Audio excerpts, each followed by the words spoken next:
Seni sastra. Hakikat seni sastra. Apa yang terlintas dalam benak Anda ketika mendengar kata sastra? Mendengar sastra, kebanyakan orang langsung teringat pada kata-kata indah seperti pantun atau puisi, atau pada cerita rekaan yang mengesankan semisal dongeng, cerpen, atau novel. Singkat kata, dalam pengenalan umum, sastra itu berwujud bahasa, baik lisan maupun tulisan. Namun, sastra bukan bahasa biasa, bukan bahasa yang kita pakai dalam bercakap atau bertukar pesan sehari-hari. Ia lebih menyerupai bahasa dalam berpuisi atau berkisah. Sastra adalah cara berbahasa yang khas. Bagaimana kekhasannya? Ketika menikmati puisi atau dongeng, perhatian kita lebih tersedot pada bunyi bahasa dan alur kisahnya. Kita terpesona dengan kata-kata dan asik mereka-reka makna kisah. Perasaan kita bergetar, imajinasi kita melang-lang buana. Kita tahu kata-kata yang dipakai tidak selalu merepresentasikan kenyataan tertentu. Kita sadar kisah yang diungkapkan hanya rekaan.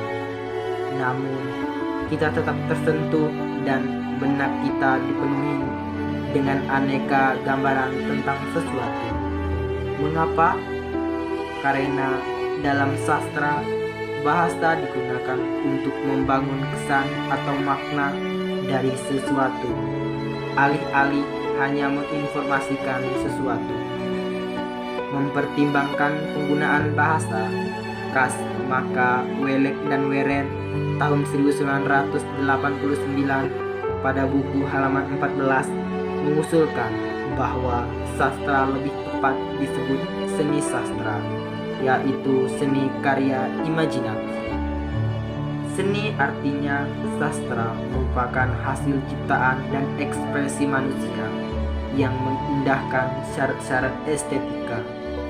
Dalam hal ini, sastra disejajarkan dengan seni musik, seni rupa, dan seni tari. Sastra menggunakan bahasa baik kata, prasa, klausa, dan kalimat yang menyampaikan sesuatu dalam bentuk yang indah, menarik, mempesona, dan menyenangkan. Sastra disebut karya imajinatif. Apakah itu berarti sastra menyampaikan hal-hal yang bukan fakta atau di luar kehidupan manusia? Jawabannya, tentu saja tidak. Sastra memuat kehidupan atau dunia yang dialami manusia. Sastra memuat reaksi utuh, pikiran, perasaan, dan daya khayal manusia ketika kesadarannya bersentuh dengan kenyataan hidup. Sumarjo dan Saini pada tahun 1988 pada buku halaman 13 menjelaskannya demikian. Sifat khayali dari karya sastra merupakan akibat dari kenyataan bahwa karya sastra diciptakan dengan daya khayal. Walaupun karya sastra hendak berbicara tentang kenyataan-kenyataan dan masalah-masalah kehidupan yang nyata, karya sastra itu terlebih dahulu menciptakan dunia khayali sebagai latar belakang tempat kenyataan-kenyataan dan masalah-masalah itu direnungkan dan dihayati oleh pembaca. Karakteristik seni sastra. Hampir semua karya seni menggunakan bahan dasar peristiwa, pengalaman, perasaan, gagasan manusia. Dalam sastra, bahasa dasar itu diolah kembali oleh daya imajinasi, daya kreativitas, dan individualitas pengarangnya, dan diungkapkan kembali menggunakan medium bahasa. Akan tetapi, bahasa bukanlah media ungkap yang eksklusif untuk sastra saja. komunikasi sehari-hari, dan ilmu pengetahuan juga menggunakan bahasa. Bicara karakteristik sastra berarti bicara bagaimana peristiwa, pengalaman, perasaan, maupun gagasan manusia itu diolah dan diungkapkan dalam sastra. Ada beberapa karakteristik sastra yang dapat dikemukakan di sini, yakni estetis, konotatif, bahasa bergaya, dan ketidaklangsungan ekspresi. Estetis berarti bersifat indah atau berhubungan dengan keindahan. Welek dan Weren tahun 1999 pada buku halaman 20-25 mengemukakan bahwa sastra adalah karya imajinatif dengan medium bahasa yang didominasi oleh fungsi estetik. Itu berarti sastra menggunakan bahasa pertama-tama untuk mengungkapkan keindahannya, baru kemudian menyampaikan pengetahuan atau informasi. Konotatif berarti arti kiasan atau tambahan. Sastra cenderung menggunakan bahasa yang memiliki banyak makna tambahan. Itu terjadi karena sastra ingin menyikapi sesuatu, bukan hanya sekedar memberitahu. Sastra tidak hanya menyampaikan informasi atau pengetahuan atas sesuatu peristiwa, tetapi juga persepsi, perasaan, kenangan, dan asosiasi-asosiasi pengarang terhadap sesuatu. Bahasa sastra tidak hanya mengungkapkan apa yang ada di benak sastrawannya, tetapi juga ingin mempengaruhi sikap pembacanya, membujuk, dan bahkan mengubahnya. Pradopo tahun 1997 pada buku halaman 39. Atau seperti kata Slamet Muljana pada tahun 1956 pada buku halaman 4, sastra adalah kata berjiwa. Selanjutnya, bahasa bergaya. Sastra menggunakan bahasa untuk menimbulkan efek tertentu pada pembacanya. Pengarang ingin membuat pembaca melihat, merasakan, mendengarkan, bahkan melaksanakan apa yang dialaminya, dirasakannya, dipikirkan, dan diniatkannya. Untuk itu, dibentuklah bahasa yang mampu menciptakan perasaan tertentu, gambaran tertentu, sikap tertentu, bahkan keyakinan, kehendak atau tekad tertentu dalam diri pembacanya. Dalam karya sastra, setiap pengarang berusaha membentuk gaya bahasa yang unik, baru, dan asli. Eksplorasi tanpa batas ini melahirkan cara-cara ungkap yang baru, kreatif, bahkan menyimpang dari bahasa normal, dan kaidah bahasa dan cenderung tidak familiar bagi kebanyakan orang. Ketidaklangsungan ekspresi.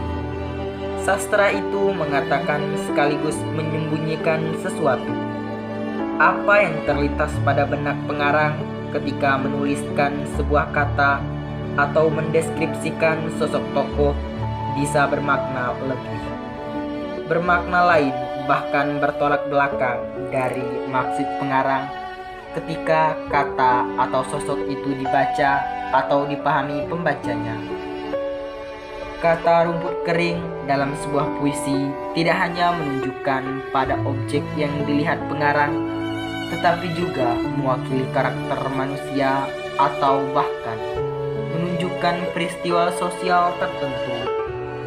Demikian pun deskripsi fisik tokoh tertentu tidak hanya mengungkapkan imajinasi pengarang tentang tokoh tertentu, tetapi juga mengungkapkan watak tokoh tersebut, bahkan sifat manusia atau masyarakat pada umumnya.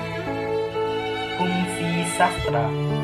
Penyair Romawi Horatius mengemukakan bahwa sastra yang baik harus memenuhi syarat ducat et utili atau kesenangan dan manfaat.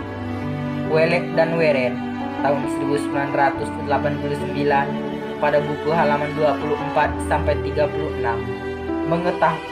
pengetahuan tiga fungsi sastra secara umum, yakni fungsi menghibur atau duke, bermanfaat atau utile, dan fungsi katarsis. Dapat dikatakan bahwa setiap karya sastra memiliki fungsi rekreatif, fungsi didaktif, dan juga fungsi katarsis. Fungsi rekreatif. Sastra memberikan kesenangan dan hiburan. Hiburan sastra adalah jenis hiburan intelektual dan spiritual. Sastra menampilkan cerita yang menarik, memanjakan, fantastis, membawa pembaca larut dalam kisah-kisah atau alur cerita yang telah dikemas dalam bahasa yang menarik.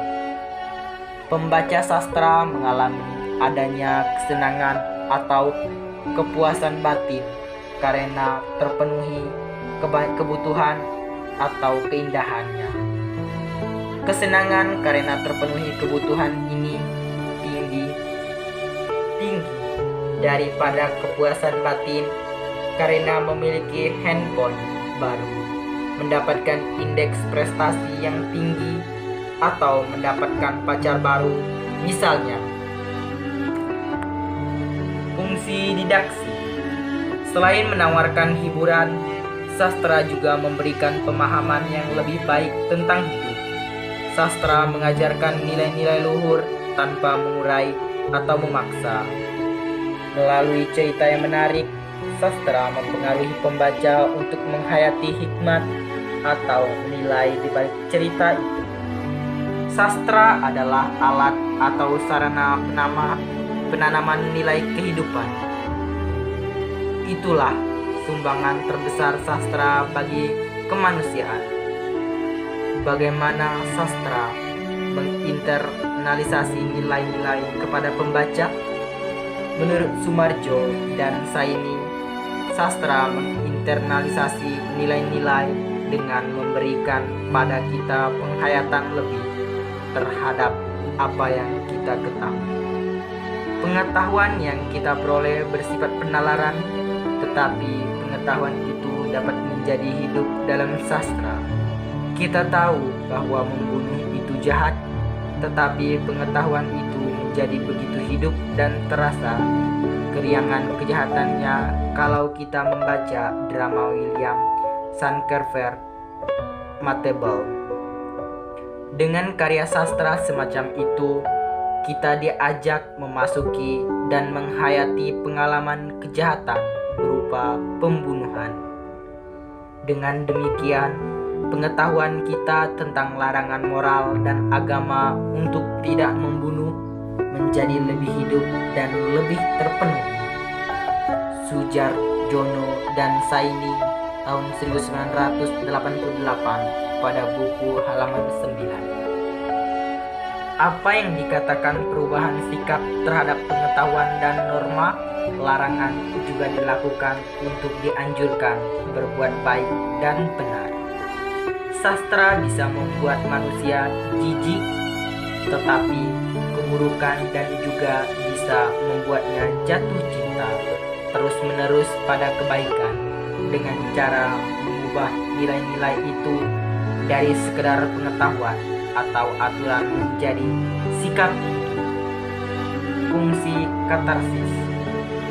Katarsis berarti pembersihan atau pelepasan. Sastra membersihkan atau melepaskan pembaca dan penulisnya dari tekanan emosi.